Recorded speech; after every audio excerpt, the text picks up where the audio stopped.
So how does that culture thing actually drive performance? The stuff that we measure at the end of the quarter, at the end of the year: profit, project profitability, customer satisfaction, the sheer quality of your output, a subjective one that we all know we can measure as creative leaders. All those things that we want to measure. How do we make the link? Just first want to talk about stuff where it doesn't work, in my experience and observation. Some myopias of agency life. First one, I call it gold plating for the client.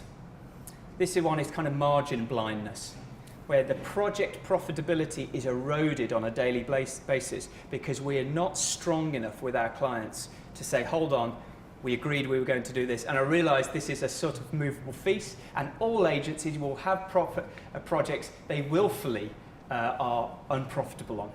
That's fine. I'm talking about being unconsciously unprofitable. So that's the first one. The second one is gold plating for yourself.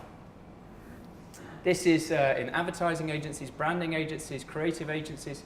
It's actually another paradox. There was a Harvard economist who's referenced at the bottom here, Dick Caves, who did a big analysis of creative businesses. He called this art for art's sake. It's the idea that the people in a business like ours, they love what they do. It's one of the things we're selling to other people. They're passionate about it.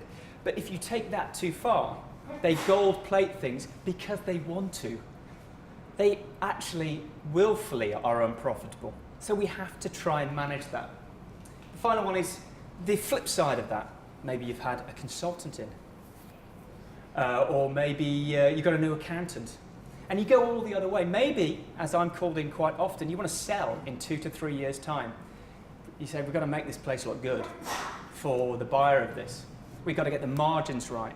We've got to have financial objectives, and we've got to put a strategy together to get those objectives, and then we're going to manage performance. All sounds really reasonable, and it is, and it's got to be part of a business.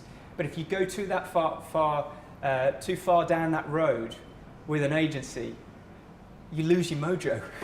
You can't put that on a balance sheet. Nobody really understands it. Certainly Barclays don't understand it.